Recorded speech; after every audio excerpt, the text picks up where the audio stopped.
bagaimana sebuah wilayah yang awalnya merupakan hutan belantara mampu bertransformasi menjadi imperium terkuat di tanah Jawa. Inilah Kesultanan Mataram Islam, sebuah kekuatan besar yang tidak hanya menguasai wilayah secara politik, tetapi juga membentuk fondasi budaya dan tatanan masyarakat Nusantara hingga saat ini. Kisah hebat ini bermula pada tahun 1586. Tokoh sentral di balik berdirinya kerajaan ini adalah Panembahan Senopati. Beliau melakukan langkah strategis dengan memindahkan pusat pemerintahan dari Pajang menuju wilayah Mataram, tepatnya di Kota Gede. Dari titik inilah, sebuah wilayah yang dulunya hutan dikembangkan menjadi pusat peradaban baru yang sangat diperhitungkan. Peran Mataram dalam sejarah pun menjadi sangat krusial, tidak hanya melalui perluasan wilayah kekuasaan yang mencangkup hampir seluruh tanah Jawa, tetapi juga sebagai motor penggerak utama penyebaran agama Islam. Melalui peran tokoh-tokoh agama, lahir sebuah identitas budaya Islam Jawa yang kuat dan tetap lestari hingga sekarang. Pada masa awal berdirinya, Kesultanan Mataram menghadapi berbagai tantangan dan perlawanan dari sejumlah wilayah seperti Demak, Jepara, Kudus, Gresik, dan Surabaya, serta daerah Madiun dan Ponorogo. Namun, melalui strategi yang matang dan kekuatan militer yang kuat, Panembahan Senopati berhasil mengatasi seluruh perlawanan tersebut. Setelah itu, Mataram mulai memperluas wilayah kekuasaannya hingga berhasil menguasai Cirebon dan Kerajaan Galuh di Jawa Barat. Pada tahun 1601, wilayah kekuasaan Mataram telah meluas dari Galuh di bagian barat hingga Pasuruan di bagian timur. Kondisi sosial politik.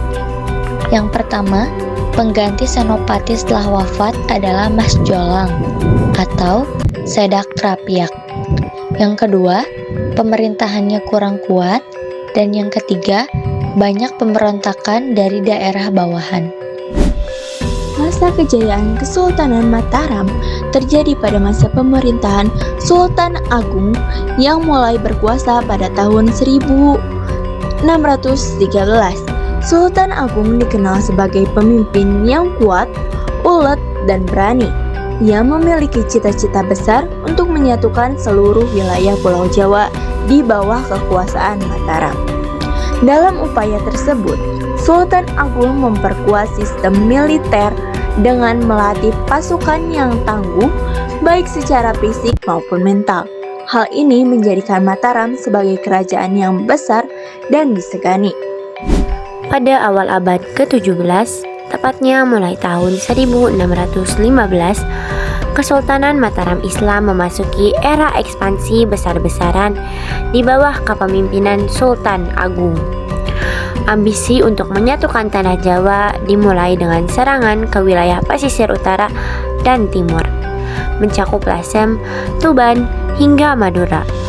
Keberhasilan militer Mataram terus berlanjut dengan penaklukan wilayah-wilayah strategis di pedalaman dan pesisir, di antaranya Surabaya, Madiun, Ponorogo, Blora, dan Bojonegoro.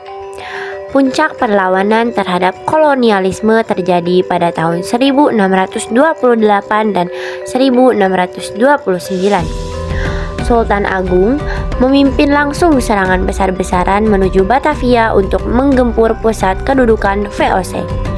Meski secara militer, serangan tersebut belum berhasil memukul mundur VOC sepenuhnya, namun berhasil menahan pengaruh VOC sementara. Upaya ini tercatat sebagai simbol keberanian Mataram dalam menahan pengaruh kekuasaan asing di Nusantara. Di bawah kepemimpinan yang visioner, Mataram mengimplementasikan tata kelola pemerintahan yang terstruktur. Wilayah kerajaan dibagi menjadi 4 zona administratif guna mempermudah pengawasan, yaitu 1. Kutagara sebagai pusat pemerintahan, 2. Negara Agung, 3. Mancanegara, dan yang terakhir, pesisir. Secara kultural, masa ini melahirkan budaya kejawen, sebuah sintesis harmonis antara nilai-nilai Islam dengan tradisi Hindu dan Buddha. Sultan Agung juga memberikan kontribusi besar dalam ilmu falak dengan memberikan kalender Jawa yang memadukan sistem tahun Hijriah. Dalam sektor ekonomi, Mataram tumbuh sebagai kekuatan agraris dan maritim, di mana pertanian dan perdagangan menjadi pilar utama, dengan beras sebagai komoditas ekspor unggulannya. Roda sejarah berputar, dan masa keemasan Mataram mulai meredup pasca wafatnya Sultan Agung.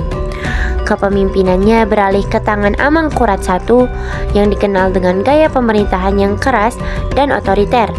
Kebijakan tersebut memicu ketidakpuasan luas di kalangan rakyat maupun penguasa daerah, yang kemudian memicu berbagai pemberontakan di dalam negeri. Situasi kian memburuk saat Amangkurat I memilih untuk menjalin kerjasama dengan VOC.